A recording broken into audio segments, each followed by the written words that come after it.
Hi students, welcome to my YouTube channel. This is the continuation of the second lesson, Universe and Space. Come, let's see this in detail. So first one, origin of universe. நம்ம universe எப்படி உருவாச்சு அப்படின்னு பார்க்கலாம். So first யூனிவர்ஸ்னால் என்னென்னு தெரிஞ்சுக்கலாம். இப்போ நம்ம ஒரு ஸ்கூலில் ஒரு பையன் இருக்கான், அந்த பையனோட ஃப்ரெண்ட்ஸ் எல்லோரும் சேர்ந்து, அந்த கிளாஸ்மேட்ஸ் எல்லோரும் சேர்ந்து ஒரு கிளாஸை உருவாக்குறாங்க. அந்த கிளாஸஸ், அந்த மாதிரி ஒரு டிஃப்ரெண்ட் கிளாஸஸ் எல்லாம் ஒன்று சேர்ந்தது தான் வந்து ஸ்கூல்.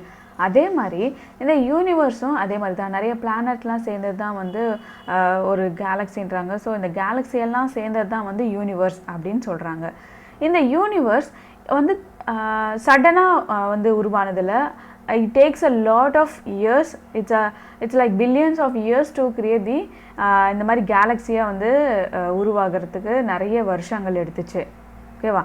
ஸோ இது எப்படி உருவாச்சு அப்படின்னு பார்த்தீங்கன்னா, it's all because of the big bang அப்படின்னு ஒரு தியரி சொல்லப்படுது. அது எப்படி இருக்கும்னா, ஜஸ்ட் இது வந்து ரொம்ப வருஷத்துக்கு முன்னாடி வந்து ஒரு சின்ன ஒரு பாயிண்ட் மாதிரி தான், அதாவது ஒரு பின் ஹெட் மாதிரி தான் இருந்தது அப்படின்றாங்க. அந்த பின் ஹெட் வந்து ரொம்ப ரொம்ப ரொம்ப சின்னதாக இருக்கும், அண்ட் இது வந்து ரொம்ப ஹாட்டராக இருக்கும், அண்ட் இது டென்சராக இருக்கும் அப்படின்னு சொல்லியிருக்காங்க. அப்படின்னா ரொம்ப ரொம்ப சூடான நிலை, அது ரொம்ப அடர்த்தியாக இருக்கும் அப்படின்றாங்க. அண்ட் ஒரு ஃப்ராக்ஷன் ஆஃப் செகண்டில் என்ன ஆச்சுன்னா, இது அப்படியே வெடித்து இது வந்து எக்ஸ்பேண்ட் ஆகி இந்த மாதிரி வந்து பிரிஞ்சு போய் ஒரு யூனிவர்ஸாக அது ஃபார்ம் பண்ணியிருக்கு அப்படின்னு சொல்கிறாங்க. இது எப்படி ஃபார்ம் ஆச்சு அப்படின்னா, in a fraction of second the universe grow from smaller than a single atom to bigger than a galaxy. So இது வந்து என்ன ஆகுது, ஒரு சின்ன ஒரு ஆட்டம்லேருந்து ஒரு பெரிய கேலக்ஸி மாதிரி உருவாகிறதுக்கான ஒரு மாற்றம் அப்படின்றாங்க. Over the next 3 minutes the temperature dropped below 1 billion degrees Celsius. After 3 lakh years the universe has cooled down to about 3000 degree. So 3 லட்சம் வருஷத்துக்கு அப்புறமா வந்து இது எவ்வளோ கூலாக இருக்குது அப்படின்னா, ஒரு 3000 டிகிரி செல்சியஸ் வந்து கூலாக இருக்குது. இதனால தான் என்ன ஆகுதுன்னா, அந்த நியூக்ளியை, அதாவது ஆட்டம் இருக்கு இல்லையா, அந்த ஆட்டம் வந்து அந்த நியூக்ளியை வந்து அந்த எலக்ட்ரானை வந்து ஒன்று சேர்த்து வச்சுருக்கு. ஸோ ஒரு ஆட்டம்னா அப்படின்னா என்னன்னு பார்த்தீங்கன்னா, ஒரு ஆட்டமில் உள்ள நியூக்ளியஸ் இருக்குது, அதுக்கு சுற்றி வந்து எலக்ட்ரான்ஸ்லாம் இருக்குது. அந்த நியூக்ளியஸில் என்ன இருக்குன்னா, ப்ரோட்டான் அண்ட் நியூட்ரான் இருக்குது. ஓகேவா?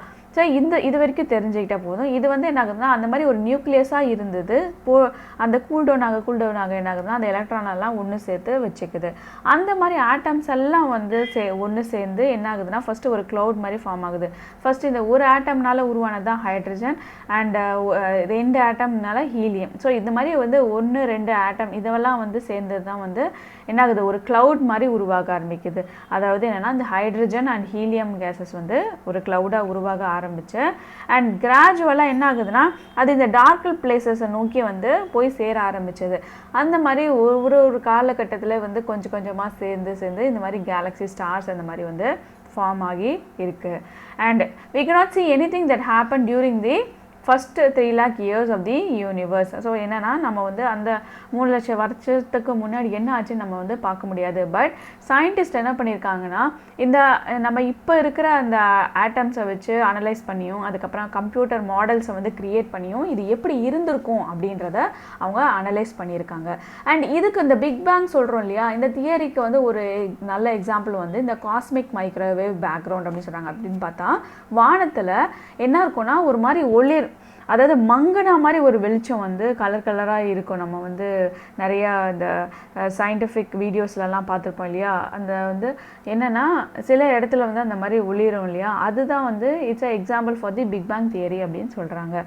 And as millions of years passed, the dense area pulled in material because they had more gravity. இப்படி எல்லாருமே வந்து ஒன்று சேர்ந்து, இப்போ வந்து நிறைய ஆட்டம்ஸ்லாம் இல்லையா, இதெல்லாம் ஒன்று சேர்ந்து டியூ டு கிராவிட்டி என்ன ஆகுதுன்னா, அது ஒரே இடத்துல வந்து ஒரு குவிய ஆரம்பிச்சது. அப்படி இருக்கும்போது finally about 10 million years after the big bang, அதாவது 10 million அப்படின்னா 100 லட்சம் 1000 லட்சம் வருஷத்துக்கு அப்புறமா வந்து என்ன ஆகுதுன்னா, the gas become hot and dense enough for the first star to form. அதாவதுனா இந்த ஒன்று சேர்ந்தது சொல்கிறேன் இல்லையா, அந்த ஆட்டம்ஸ் எல்லாம் ஒன்று சேர்ந்து அதை ஒன்று சேர்ந்து என்ன ஆகுதுன்னா, அது என்ன ஆகுது, ஒரு ஸ்டாராக உருவாக ஆரம்பிச்சது. இதே மாதிரி என்ன ஆகுதுன்னா, ஒவ்வொரு காலகட்டத்துலேயும் ஒவ்வொரு ஸ்டாராக உருவாக ஆரம்பித்து அது என்ன ஆகுதுன்னா, ஒரு ஃபஸ்ட் கேலக்ஸியாக உருவாக ஆரம்பிச்சது. அதாவது ஸ்டார்ஸ் எல்லாம் ஒன்று சேர்ந்தது தான் இந்த கேலக்ஸி அப்படின்றாங்க. And next one building blocks of universe. நம்ம பில்டிங் பிளாக்ஸ் பார்த்துருப்போம் இல்லையா, என்னது ஒரு பிளாக் இன்னொரு பிளாக் கூட சேர்ந்து ஒரு பெரிய ஒரு பில்டிங் மாதிரி வந்து நம்ம கட்ட முடியும் இல்லையா, அந்த தான் வந்து பில்டிங் பிளாக்ஸ். அண்ட் இந்த யூனிவர்ஸும் அதே மாதிரி தான், ஒரு சின்ன சின்ன எலிமெண்ட்லாம் ஒன்று சேர்ந்து ஒன்று ஆகுது, அதுக்கப்புறம் அந்த எலமெண்ட்ஸ்லாம் வந்து சேர்ந்து இன்னொரு பெரிய எலிமெண்ட் ஆகுது, அந்த மாதிரியே சேர்ந்தது தான் இந்த யூனிவர்ஸ். அப்படிப்பட்ட யூனிவர்ஸில் என்ன ஃபஸ்ட்டு பார்க்க போகிறோம்னா, it's about galaxies. So Galaxy அப்படின்னா இப்போ நம்ம சோலார் சிஸ்டம் இருக்கிறது ஒரு கேலக்ஸி, அந்த கேலக்ஸிக்கு பேர் மில்கி வே கேலக்ஸி. அந்த மாதிரி நிறைய கேலக்ஸிஸ் இருக்குது. ஸோ அந்த கேலக்ஸிஸில் என்னென்ன டைப்ஸ் எப்படிப்பட்டது அப்படின்றத பார்க்கலாம். A galaxy is a large collection of stars or cluster of stars and celestial bodies held together by gravitational attraction. So எல்லாத்துக்குமே ஒரு கிராவிடேஷ்னல் ஃபோர்ஸ் இருக்குது, அது மூலிமா ஒன்று சேர்ந்து என்ன ஆகுது, ஒரு பெரிய கேலக்ஸியை உருவாச்சு. அதாவது ஸ்டார்ஸ் எல்லாம் ஒன்று சேர்ந்து ஒரு கேலக்ஸியை உருவாச்சு அப்படின்றாங்க. And most galaxies range from 1000 to 10,000 parsec in diameter. So வந்து அதோட அளவு வந்து சொல்லியிருக்காங்க. It is about it range from 1000 to 10,000 parsec in diameter. And as we have different types of houses in locality, the galaxies are also of different types. So என்னென்ன டைப்ஸ்ன்னு பார்க்கலாம். என்னென்ன டைப்பாக இருக்குன்னா spiral, elliptical, barred spiral and irregular. அப்படின்னா spiral galaxy அப்படின்னா எப்படி இருக்கும் அப்படின்னு பார்க்கலாம். It contain a flat disk shape அப்படின்னு இருக்குன்றாங்க. Disk containing stars, gas and dust and central concentration of stars known as bulge. அப்படின்னா என்னன்னா ஸ்டார்ஸ் வந்து நடுவில் வந்து ரொம்ப குவிஞ்சு இருக்க மாதிரி இருக்கும், ரொம்ப அதிகமாக இருக்கிற மாதிரி இருக்கும். அண்ட் இது எதால் உருவாக்கப்பட்டதுன்னா it is of stars, gas and dust அப்படின்லாம் இதெல்லாமே சேர்ந்தது தான் வந்து இந்த ஸ்பைரல்டு கேலக்ஸி. ஸோ இந்த ஸ்பைரல் கேலக்ஸி ஏன் அப்படின்னு பேர் வந்திருக்கு அப்படின்னா அது வந்து ஒரு ஸ்பைரல் ஷேப்பில் இருக்குது அப்படின்றாங்க. அதாவது நடுவில் வந்து நல்ல அடர்த்தியாகவும் அது சுற்றி வந்து எப்படி இருக்குன்னு பாருங்கள், ஒரு அதோட அந்த சங்கு சக்கரம் பார்த்துருக்கீங்களா? ஸோ அந்த சங்கு சக்கரம் மாதிரியே வந்து இருக்குது அப்படின்ற மாதிரி, இது ஸ்பைரலில் மாதிரி இருக்குன்றதுனால இதுக்கு ஸ்பைரல் கேலக்ஸின்னு பேர் வந்திருக்கு. இந்த spiral arms are sites of ongoing star formation and are brighter than the surrounding disk because of the young hot star that inhabited them. So அப்படின்னா அப்படி அது அந்த ஸ்பைரல் இருக்கு இல்லையா, அதெல்லாம் வந்து என்னென்னா இப்போ தான் உருவாகிட்டு இருக்க ஸ்டார்ஸ், அது வந்து என்னென்னா ரொம்ப வந்து ஹாட்டாக ரொம்ப வந்து ஒளிரக்கூடியதாக இருக்கும் அப்படின்றாங்க. Next one elliptical Galaxy. Elliptical Galaxy அப்படின்னா அது ஓவல் ஷேப்பில் இருக்கும் அந்த கேலக்ஸி, ஓகேவா? ஸோ ஓவல் ஷேப்பில் இருக்குது அப்படின்றதுனால தான் இது வந்து எலிப்சாய்டு. ஸோ எலிப்சாய்டு ஷேப்பில் இருக்குது. அண்ட் இந்த ஃப்ளாட் நம்ம இந்த ஸ்பைரல் கேலக்ஸி பார்த்தோம் இல்லையா, அந்த ஸ்பைரல் கேலக்ஸி பார்க்கறதுக்கு 2 டைமென்ஷன் மாதிரி இருக்குது. அதாவது எப்படி இருக்குன்னா நம்ம இப்படி பார்த்தா இருக்கும், அதுதான் இந்த எலிப்டிக்கல் கேலக்ஸி எப்படி இருக்குன்னா 3 டைமென்ஷன் மாதிரி இருக்கும், நம்ம பார்க்குறதுக்கு அந்த மாதிரி விசிபிளாக இருக்கும் அப்படின்றாங்க. அண்ட் இதுலேயும் வந்து எப்படி இருக்குன்னா சென்டரில் வந்து ஸ்டார்ஸ் வந்து நிறையா இருக்கும். And interestingly stars found inside the elliptical galaxy are on average much older than stars found in the spiral galaxy.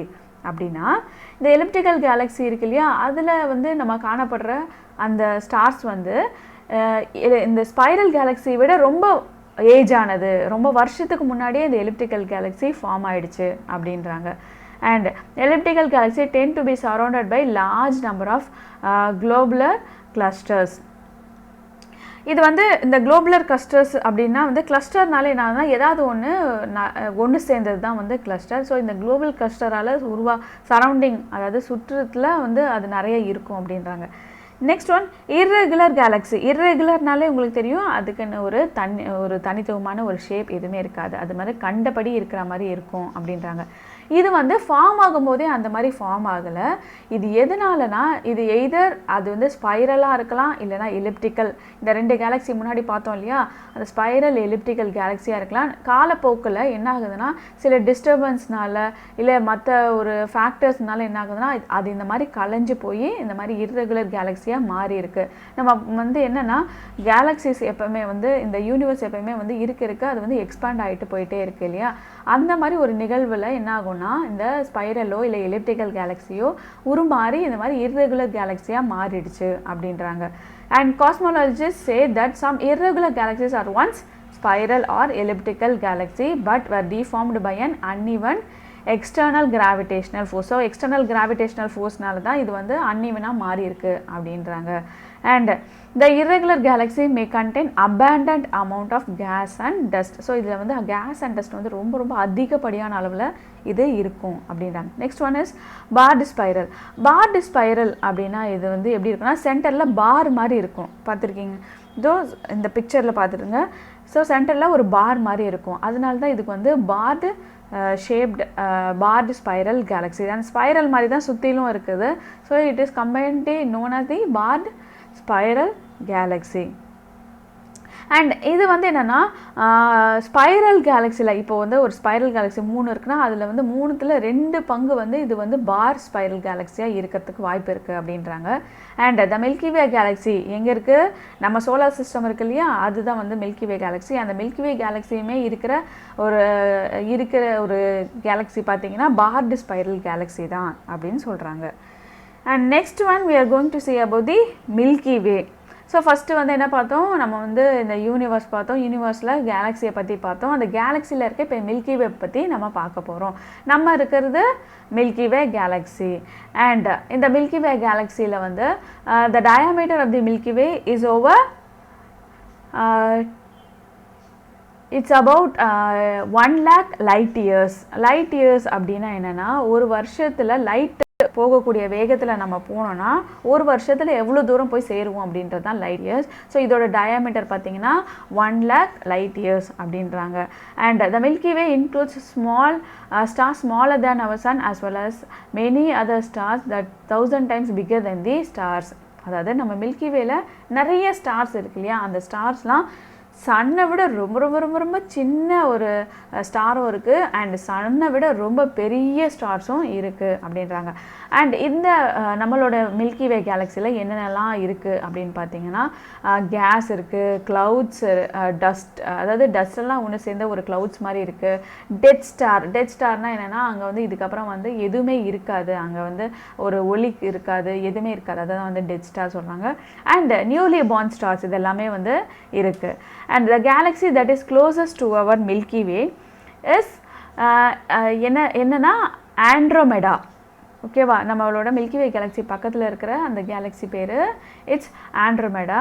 And the descriptive milky is derived from the appearance from Earth of the galaxy. A band of light seen in the night sky formed from stars that cannot be individually distinguished by the naked eye. So அது வந்து ஒரு milky மாதிரி ஒரு அந்த ஸ்டார்ஸ்லாம் ஒன்று சேர்ந்த ஒரு image கொடுக்கறதுனால அதுக்கு அந்த மாதிரி பேர் வந்தது. அண்ட் இந்த மில்கி வே கேலக்ஸிக்கு நிறைய பேர் இருக்குது. ஸோ இது வந்து ஏன்ஷியன்ட் மித்தாலஜி அதில் வந்து ஆகாஷ கங்கா அப்படின்னும் சொல்லியிருக்காங்க. And Galileo first resolved the band of light into individual stars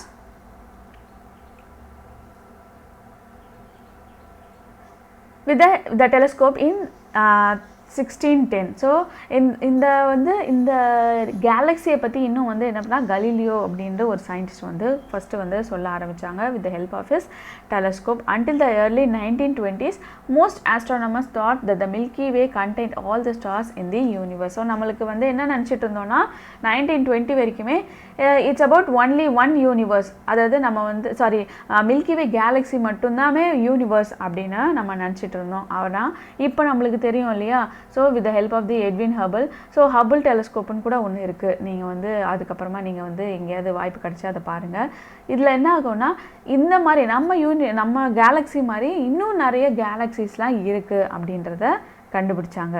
The Milky Way does not sit still but it's constantly rotating. நம்ம எப்படி வந்து சன் வந்து எர்த் வந்து ரொட்டேட் ஆகுது அந்த மாதிரி நம்மளோட கேலக்ஸியுமே ரொட்டேட் ஆகுது. அண்ட் இது வந்து அந்த சென்டர் ஆஃப் கேலக்ஸிக்கும் நம்மளோட கேலக்ஸிக்கும் எவ்வளோ வந்து டிஸ்டன்ஸில் இருக்குது அப்படின்னு பார்த்தீங்கன்னா 27,000 light years அப்படின்றாங்க.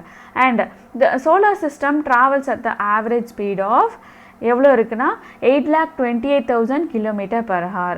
ஸோ ஒரு ஹாரில் எவ்வளோ ஸ்பீடாக வந்து அது ட்ராவல் ஆகுது பாருங்கள் நம்ம solar system. And when the solar system was in the same ஸ்பாட்டில் இருந்ததுன்னா நம்மளுக்கு எந்த டெவலப்மெண்ட்ஸுமே இருக்காது. Then we are going to see about the constellation. So constellation அப்படின்னு என்னென்னா arrangement of stars. So stars வந்து நம்ம பார்த்தோன்னா நம்மளுக்கு வந்து இங்கேருந்து தூரத்தில் பார்க்கப்போ நம்ம வந்து மேகத்துக்கு நம்ம பார்த்துருக்கோம் இல்லையா, மேகம் வந்து சில நேரத்தில் ஒரு ஷேப் மாதிரி இருக்குது அப்படின்னு நம்ம பார்த்துருக்கோம் இல்லையா. அதே மாதிரி என்னென்னா மேகத்தோட ஷேப்ஸ் மாறும், பட் இங்கே வந்து என்னென்னா இந்த நம்ம ஸ்டார்ஸோட அரேஞ்ச்மெண்ட்டில் ஷேப் எதுவுமே மாறாது. ஓகேவா, அதுதான் வந்து கான்ஸ்டலேஷன் அப்படின்னு சொல்லியிருக்காங்க. So a constellation is a recognizable pattern of stars in the night when viewed from the earth. International Astronomical Union, so இப்படி ஒரு யூனியன் இருக்குது, அவங்க வந்து they have classified 88 constellation. So நம்மளோட அந்த பூமியை சுற்றி ஒரு 88 constellation இருக்குது அப்படின்னு சொல்லியிருக்காங்க. Many of the old constellation have Greek or Latin names. எதுன்னு வச்சுன்னா நம்ம இந்த கதைகள் இல்லையா, புராண கதைகள், அதில் வர கேரக்டரை வச்சு நம்ம வந்து இந்த கான்ஸ்டலேஷனுக்கு பேர் வந்து வச்சுருக்காங்க அப்படின்னு சொல்லியிருக்காங்க. ஸோ அந்த பேர் என்னென்ன அப்படின்னு பார்த்தீங்கன்னா அர்சா மேஜர், அதை வந்து என்னென்னா சப்த ரிஷி மண்டலம் அப்படின்னு நம்ம வந்து இங்கே வந்து இந்தியாவில் வந்து சொல்கிறோம். It's large constellation it covers a large part of the sky. So இதுதான் வந்து ஒரு பெரிய ஒரு constellation. And the most striking feature of this constellation is a group of 7 bright stars known as the Big Dipper. இங்கே என்ன சொல்கிறாங்கன்னா ஒரு 7 ஸ்டார்ஸை வந்து ரொம்ப முக்கியமான ஒரு பவர்ஃபுல் ரொம்ப ஒளிரக்கூடிய ஒரு 7 ஸ்டார்ஸ் வந்து இதில் இருக்குது அப்படின்றாங்க. And next one Ursa Minor in Latinum means a little bear. So இது வந்து என்னென்னா it will be seen in the polar regions. So இந்த polar regions வந்து இருக்கிறதுனால the polar stars Polaris lies within the constellation. போல்ஸில் இருக்க ஸ்டார்ஸ்லாம் வந்து இதில் வந்து இருக்கும். The main group Little Dipper consists of 7 stars and is quite similar to found in the Ursa Major. So Ursa Majorல இருக்கிற மாதிரியே ஒரு இந்த Little Dipperலையும் வந்து it has 7 main stars. And next one, Orion was a hunter in Greek mythology. The constellation comprises around 81 stars, out of which all but 10 are too faint to be seen with the naked eye. So இதில் வந்து எல்லா ஸ்டார்ஸுமே நம்ம பார்க்க முடியாது, நம்ம சில stars தான் பார்க்க முடியும் அப்படின்றாங்க. And different constellation become visible in the sky at different times in the year. This happens due to the revolution of the earth around the sun. இது வந்து என்ன சொல்ல வராங்கன்னா நம்ம எல்லா ஸ்டார்ஸுமே எப்போவுமே பார்த்துட்டே இருக்க முடியாது, சில டைமில் தான் சில ஸ்டார்ஸ் வந்து நம்மளுக்கு விசிபிளாக இருக்கும் பிகாஸ் ஆஃப் தி ரெவல்யூஷன். பூமி சுற்றி வருது இல்லையா, ஸோ அதனால தான் நம்மளுக்கு வந்து சில ஸ்டார்ஸ் வந்து சில நேரத்தில் பார்க்க முடியாது அப்படின்றாங்க. Unlike galaxies, constellation are mere optical appearance and not real object. அப்படின்னா என்னென்னா இது வந்து கான்ஸ்டலேஷன் வந்து கேலக்ஸி வந்து நம்மளுக்கு வந்து பார்க்கக்கூடியது, பட் அது வந்து ரியல் ஆப்ஜெக்ட்ஸ் இருக்குல்ல. In constellation, one star may be near and another very too far, but because they are in the same direction appears to be near to the each other in the sky. அப்படின்னா என்னென்னா நம்மளுக்கு தெரியும் நம்ம இங்கே பிளானட்டுக்கே வந்து ஒரு பிளானட்லேருந்து இன்னொரு பிளானட்டுக்கு எவ்வளோ தூரமாக இருக்குது, அதே மாதிரி தான் ஸ்டார்ஸுமே ஒரு ஸ்டாரை விட இன்னொரு ஸ்டார் ரொம்ப ரொம்ப தூரமாக இருக்கும். நம்ம இங்கேருந்து பார்க்கறதுனால அந்த ஸ்டார்ஸ்லாம் வந்து ரொம்ப கிட்ட கிட்ட தெரியுது அப்படின்றாங்க. And now we are going to see about the stars. A star is a luminous heavenly body that radiate energy. நம்ம வந்து அது வந்து ஒரு luminous heavenly body அப்படின்னா அது வந்து ஒளிரக்கூடிய ஒரு ஆப்ஜெக்ட் அப்படின்றாங்க. With naked eyes we can see nearly 3000 stars. நம்ம வந்து 3000 ஸ்டார்ஸ் வந்து நம்ம வந்து வெறும் கண்ணிலேயே வந்து நம்ம பார்க்கலாம் நைட்டில் அப்படின்றாங்க. The stars are remotely located and appear as tiny dots of light. நம்ம தூரத்துலேருந்து பார்க்குறோம் இல்லையா, அது வந்து ரொம்ப பெருசாக தான் இருக்கும், பட் நம்ம வந்து ரொம்ப ரொம்ப தூரத்துலேருந்து பார்க்குறதுனால அது ஒரு சின்ன லைட் மாதிரி நம்மளுக்கு தெரியுது. அண்ட் நம்மளுக்கு அங்கேருந்து இங்கே அந்த லைட் இங்கே வருது இல்லையா, அந்த லைட்டு வந்து இங்கே வரும்போது நடுவில் நிறைய வந்து பார்ட்டிகல்ஸ் வந்து அது இன்ட்ராக்ட் பண்ணும் இல்லையா, நடுவில் வந்து நிறைய வந்து இந்த மீட்டியரைட்ஸ் இருக்குது, நம்ம டஸ்ட் இருக்குது, நம்ம பெரிய ராக்ஸ்லாம் வந்து அந்த ஸ்பேஸில் இருக்கும் இல்லையா, அதெல்லாம் இருக்கிறதுனால அந்த லைட் வந்து நம்ம கண்டினியூஸாக பார்த்து அந்த ஸ்டார் வந்து நம்ம கண்டினியூஸாக நம்ம கண்ணில் தெரியாது. நம்மளுக்கு இந்த லைட் வந்து ட்ராவல் பண்ணுறது இன்ட்ரப்ட் பண்ணுறதுனால தான் நம்மளுக்கு வந்து என்ன ஆகுது, அது வந்து நம்மளுக்கு ஒரு ட்விங்கிள் ஆகிற மாதிரி இருக்குது, அதாவது நம்மளுக்கு வந்து மினுக்கிற மாதிரி இருக்குது, நம்மளுக்கு வந்து ஒரே மாதிரியே இப்போ நம்ம சன் வந்து ஒரே மாதிரியே பார்த்துட்டே இருக்கோம் இல்லையா, அந்த மாதிரி நம்ம ஸ்டாரை பார்க்க முடியாது. அந்த ஸ்டாருக்கு நடுவில் நிறைய விதமான ஒரு பார்ட்டிக்கல் வந்து அப்ஸ்ட்ரக்ட் பண்ணுது. ஸோ அது வந்து நம்மளுக்கு அதனால நம்மளுக்கு வந்து அது வந்து விட்டு விட்டு நம்மளுக்கு வந்து தெரிகிற மாதிரி இருக்குது, அதனால தான் அது வந்து மினுக்கிற மாதிரி இருக்குது, ட்விங்கிள் ஆகிற மாதிரி இருக்குது அப்படின்னு நம்மளுக்கு சொல்கிறாங்க. And the sun is the nearest star to the earth. The next nearest star is Alpha Centauri. Next we are going to see about the satellite. சேட்டலைட்லாம் ஒன்றும் இல்லை. சேட்டலைட்னா என்னென்னா நம்மளோட அந்த பூமியை இல்லை ஏதாவது ஒரு பிளானட்டை அதில் கூட இருக்கிற அந்த கோள் தான் வந்து என்ன சொல்கிறாங்கன்னா சேட்டலைட். ஸோ இங்கே வந்து 2 டைப் ஆஃப் சேட்டலைட் இருக்குது, natural satellite and artificial satellite. Natural satellite அப்படின்னா என்னென்னா இயற்கையாகவே அந்த கிரகத்துக்கு வந்து கோள் வந்து இருக்கும். அதாவது என்னென்னா அது கூடயே வந்து ஒரு ஆப்ஜெக்ட் வந்து அதை சுற்றி வந்துட்டு இருக்கும். அதுதான் வந்து நேச்சுரல் ஆப்ஜெக்ட். இதுவே நம்ம நம்ம வந்து அதுக்கு அனுப்பணும் அப்படின்னா அது வந்து என்னது ஆர்டிஃபிஷியல் சேட்டலைட். ஓகேவா? ஸோ நம்ம வந்து எர்த்துக்குன்னு ஒரு சேட்டலைட் இருக்குது, நேச்சுரல் சேட்டலைட். அப்படின்னா என்னன்னு தெரியுமா? நம்மளோட எர்த்தோட நேச்சுரல் சேட்டலைட்டுக்கு பேர் தான் மூன். ஓகேவா? So all natural object revolving around a planet are called natural satellites.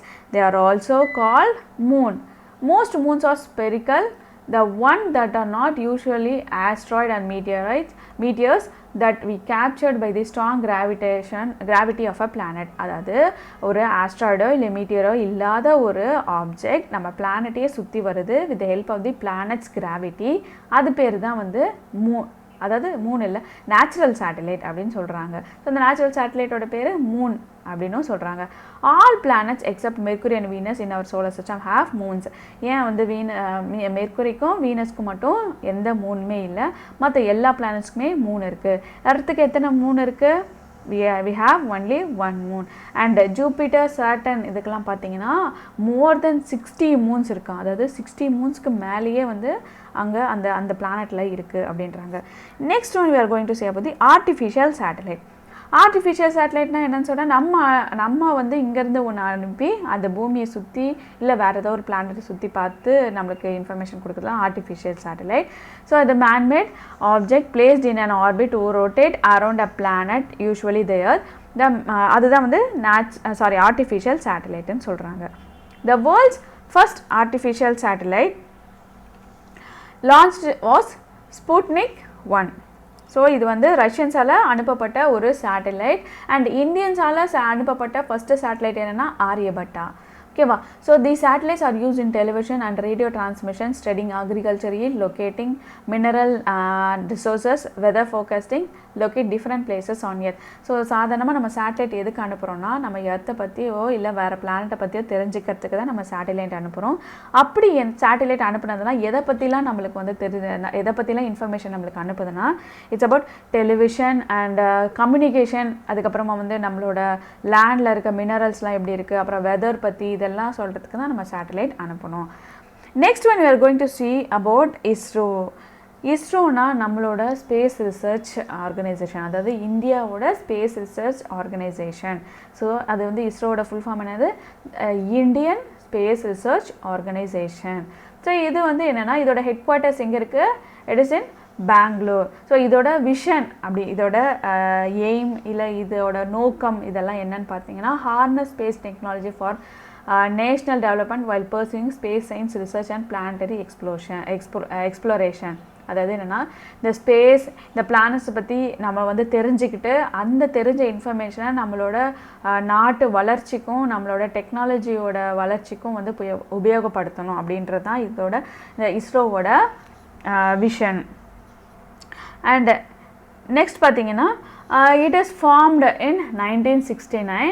1969 form பண்ணது யார் ஃபார்ம் பண்ணாங்க அப்படின்னா சயின்டிஸ்ட் விக்ரம் சாராபாய். ஸோ இவங்க தான் வந்து நம்மளுக்கு இஸ்ரோ வந்து உருவாக்குனாங்க. The establishment of ISRO this institutionalized space activities in India. It is managed by the Department of Space which reports to the Prime Minister of India. So இவங்க வந்து இந்த இஸ்ரோ வந்து என்ன இன்ஃபர்மேஷன் வந்து கேதர் பண்ணாலும் they have to submit it to the Prime Minister. Next one, ISRO built India's first satellite Aryabhatta in 19th April 1975. So இது வந்து இஸ்ரோ ஆரம்பித்தது 1969 and within year of 6 years they have sent our first satellite. It was named after the Indian astronomer Aryabhatta. So ஆரியபட்டான்னு ஒரு astronomer நம்ம வந்து படிச்சிருக்கோம் இல்லையா, அவரோட பேர், அவரோட ஞாபகார்த்தமாக தான் அவரோட பேரை வச்சு நம்ம ஃபர்ஸ்ட் சேட்டலைட் அனுப்பணும். And in 1980 Rohini became the first satellite to be placed in the orbit by an Indian made launch vehicle SLV. So இந்த சேட்டலைட்டை நம்ம ஸ்பேஸ்க்கு எடுத்துகிட்டு போகிறதுக்குன்னு ஒரு வெஹிக்கல் தேவை. அந்த வெஹிக்கல் தான் என்னது SLV. ஸோ இது ஃபஸ்ட்டு 1980 தான் என்ன பண்ணாங்கன்னா SLV-3ன்னு ஒன்று ரெடி பண்ணி அதில் சேட்டலைட் அனுப்ப ஆரம்பித்தாங்க. And ISRO சப்சீக்வெண்ட்லி developed 2 other rockets எதுக்குன்னா இந்த சேட்டலைட்டை இது இங்கேருந்து எடுத்துகிட்டு போகிறதுக்கு. ஸோ என்ன 2 சேட்டலைட் வந்து என்ன 2 ராக்கெட்ஸ் உருவாக்குனாங்க அப்படின்னா PSLV and GSLV. PSLV means polar satellite launch vehicles and GSLV means geosynchronous satellite launch vehicles. geosynchronous நம்ம பூமியை சுற்றி வர்றதுக்கு நம்ம சேட்டலைட் அனுப்புறோம்னா அது GSLVல அனுப்புவோம். அண்ட் போலார் ரீஜியன்ஸ் இருக்கு இல்லையா, அதில் வந்து சேட்டலைட்டை பிளேஸ் பண்ணோன்னா will use polar satellites launch vehicles. Next one, these rockets have launched numerous communication satellites and Earth observation satellites. So satellites navigation system like Gagan and IRNSS have been deployed in January. So இது என்ன சொல்ல வராங்கன்னா, இந்த மாதிரி vehicle use பண்ணி நம்ம நிறைய satellites அனுப்பியிருக்கோம் அப்படின்றாங்க. அண்ட் இன் 2014 யாரோட ஹெல்ப்மே இல்லாமல் நம்மளே சுயமாக தயாரித்த நம்ம மட்டுமே வந்து எந்த நாட்டோட ஹெல்ப்பும் கேட்காம நம்ம மட்டுமே தயாரித்த கிரையோஜெனிக் என்ஜின் இதை வந்து என்ன பண்ணுறாங்கன்னா GSLVல வந்து அனுப்புகிறாங்க. ஸோ இந்த GSATன்ற ஒரு சேட்டலைட்டில் தான் they have used the cryogenic engine. And ISRO sent a lunar orbiter Chandrayaan-1. Chandrayaan-1 எதுக்குன்னா நம்ம அதாவது மூணை வந்து எக்ஸ்ப்ளோர் பண்ணுறதுக்காக அனுப்புனது Chandrayaan-1 இந்த இயர் 2008. அண்ட் மார்ஸை வந்து நம்ம வந்து அப்சர்வ் பண்ணுறதுக்கு அனுப்பின சேட்டலைட் வந்து எந்த வருஷம் அனுப்புனாங்கன்னா 2013.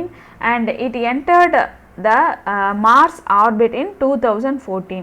ஸோ எத்தனை வந்து நவம்பர் 2013லேருந்து செப்டம்பர் 2014 வரைக்கும் it took time to place the satellite in the Mars orbit. ஓகேவா? So next making India the first nation to succeed on the first attempt to Mars. So நிறைய பேர் வந்து மார்ஸில் வந்து சேட்டலைட் அனுப்பியிருக்காங்க, but அது வந்து first அட்டெம்ப்ட்லேயே அவங்க அனுப்பினதில்லை. But we are the first country to place the satellite in Mars in the first attempt itself. ஓகேவா? நம்ம முதல் அட்டெம்ப்ட்லேயே நம்ம வந்து அதை பிளேஸ் பண்ணிட்டோம் அப்படின்றாங்க. அந்த ஒரு பெருமை நம்ம நாட்டுக்கு இருக்குது. And it is ISRO is the 4th space agency in the world as well as the first space agency in Asia to reach Mars orbit. On 18th June 2016, ISRO set a record with the launch of 20 satellites in a single payload. அப்படின்னா என்னென்னா ஒரே ஒரு ராக்கெட்டில் நம்ம வந்து 20 சேட்டலைட்ஸை வந்து நம்ம அனுப்பணும். அந்த 20 சேட்டலைட்ஸுமே வந்து ரொம்ப சின்ன வெயிட்ஸில் இருக்கும் அப்படின்னு இருக்கும். அண்ட் இன் 2017 அந்த 20 சேட்டலைட்ஸ்லையும் மீறி நம்ம இப்போ வந்து என்ன அச்சீவ் பண்ணியிருக்கோம்னா 104 சேட்டலைட்ஸ், அதாவது 104 சேட்டலைட்டை நம்ம வந்து அனுப்பியிருக்கோம். அண்ட் நம்ம வந்து எவ்வளோ சின்ன சேட்டலைட்டாக இருந்தாலும் அதில் வெயிட் இருக்கிற சேட்டலைட்டும் அனுப்ப முடியும். அண்ட் ஹெவி சேட்டலைட் அதையும் வந்து நம்ம வந்து அனுப்ப முடியும் அப்படின்ற ஒரு சாதனையை தான் நம்ம படிச்சிருக்கோம். And next one, ISRO launched Chandrayaan-2 on July 22, 2019. Geosynchronous satellite launch vehicle. இதை வச்சு தான் நம்ம என்ன பண்ணோம், GSLV Mark 3 இந்த வெஹிக்கிளை வச்சு தான் நம்ம வந்து என்ன பண்ணோம், Chandrayaan-2 வந்து நம்ம அனுப்பணும். And it enter the moon's orbit on August 20, 2019. So ஜூலையில் அனுப்பி ஆகஸ்ட் நம்ம வந்து அங்கே ஆர்பிட்டில் நம்ம சேர்த்துறோம். And it's landed on the moon on September 7. So September 7 அப்போ என்ன ஆகுதுன்னா அதோட லேண்டர் வந்து அந்த மூனோட லேண்ட் ஆயிடுச்சு அப்படின்றாங்க. And with this video we have finished this lesson. A new lesson we'll be seeing in the next video. Please subscribe if you don't want to miss the videos. Thank you.